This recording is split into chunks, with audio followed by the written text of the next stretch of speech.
Good afternoon from the European Parliament here in Strasbourg. Cybersecurity is one of the biggest threats of our generation, not only in the EU but worldwide. And to discuss it, we have with us MEP Claudia Gamon from the member party NEOS in Austria, because she's the shadow rapporteur on a file that's going to be discussed anytime soon, because the EU is actually planning to create a cybersecurity center to coordinate a little bit all these member states and all this information. What would this center exactly do?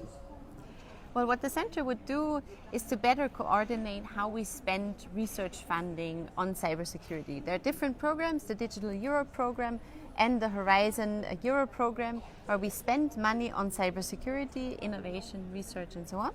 And the Competence Center would be there to coordinate the national efforts better so that the money is well spent. Okay. Why is it so necessary to create it? Because as far as I'm concerned, also especially in Austria, there was a cyber attack in one of the ministries. What happened exactly, and how did the country and then the EU react? Well, what happened exactly, that is one of the good questions. But there was an attack on the ministries of foreign affairs. So they deal with lots and lots of sensitive data. I mean, obviously every ministry does so. But I think especially when it comes to foreign affairs, it's very sensitive. They were attacked. The attack lasted, I think, as far as I know, for multiple days. And the question is, why are we not ready to respond to these threats immediately and with full effect? And also, how can this happen? Why is it even possible that there is such an attack? And what the Cybersecurity Competence Center and the national coordination centers would do would be to make us more aware of what are the possibilities, what are the different technologies, where do we need to invest, what are the stakeholders in our respective countries, and how can we coordinate our efforts better in Europe. I think it's also important that if you have the know-how, you can coordinate with different member states, with different institutions on how do they deal with this topic. Is there a center already in each member state that then would be coordinated with this European one, or it is a bit mixed, every member state does a bit whatever they can? A good question, but that is one of the things that I think is still unclear with this idea of the competence center, because obviously these national centers, they can have a different form depending on what institutions you already have in the member states, and it would be up to the member state to decide this is the institution responsible to be the national coordination center. This is part of it is an initiative that is part of the cybersecurity package that was started by the Commission in 2017, and then obviously we had the elections last year, nothing was done, and we are carrying it now from now. Are we in a more advanced point to actually make this a reality, or is it still very, very low process until we get there? Well, in my opinion, we're not doing enough and we're not doing it fast enough. I think because cybersecurity is such an important topic, and because cyber threats are a threat to the integral institutions of our democracy, of how we function as a European Union, it's so important to be vigilant and to have to know how to counter these attacks, and to make sure that any possible aggressor would know that it's not a good idea to attack the institutions of the European Union and its member states.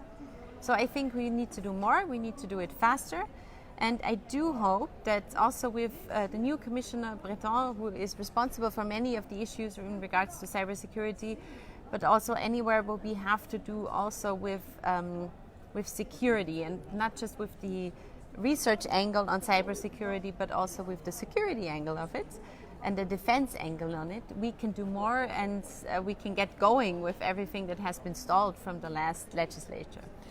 Obviously, cybersecurity goes as fast and it progresses as much as technology does. Will the European Union really ready to face all these threats? Is the EU really up to date into technology to counterfeit these attacks? Well, we are, and then we are not. We are both at the same time, because there are many institutions that are ready, and then there are many that are not.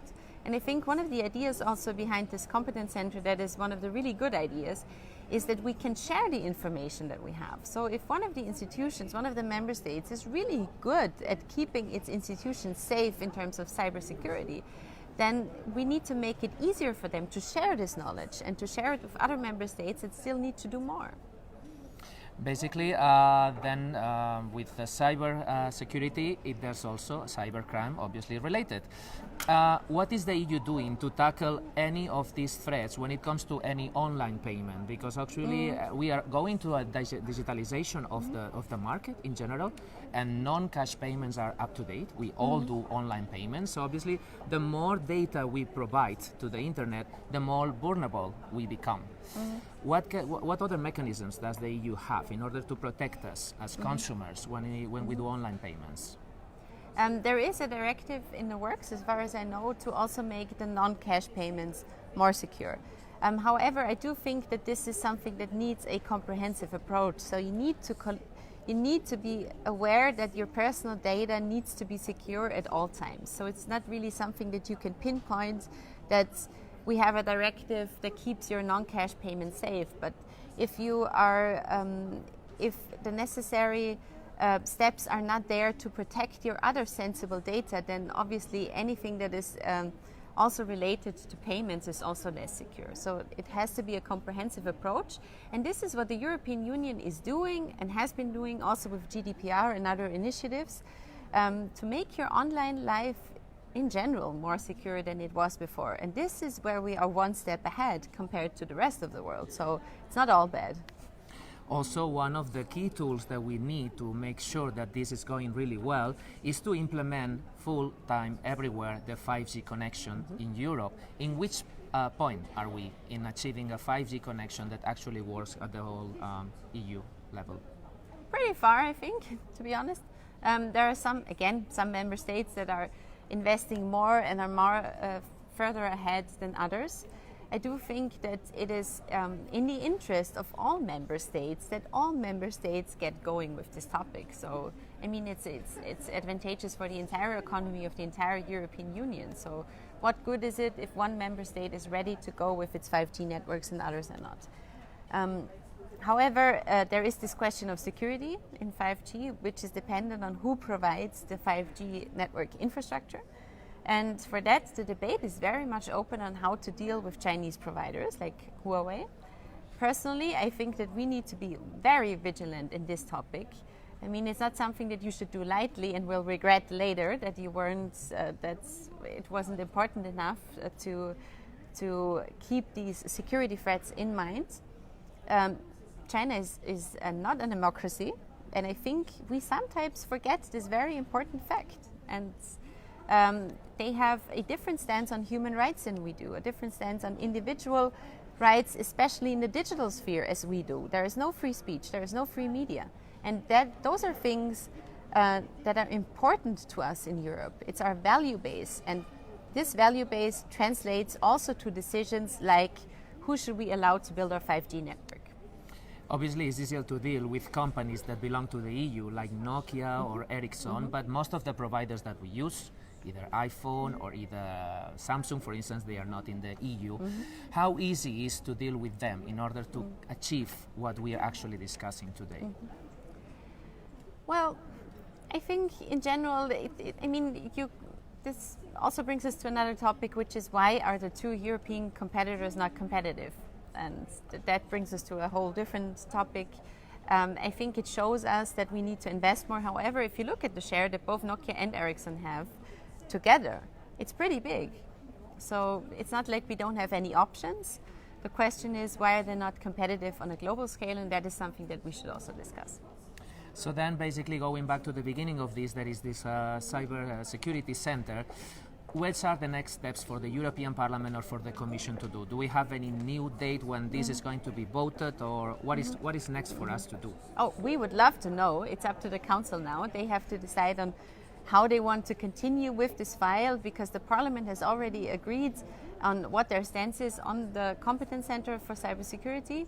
We are waiting on the Member States now because there's a question of money, as it so oftentimes is, and then we'll see. Okay, thank you so much for your time. We will keep an eye on this important center to see how it really progresses and how we can make our life easier and much more protected. For all of you staying there outside, just keep checking our social media networks because we have much more content coming on today. Thank you so much. Thank you, Claudia. Thank you.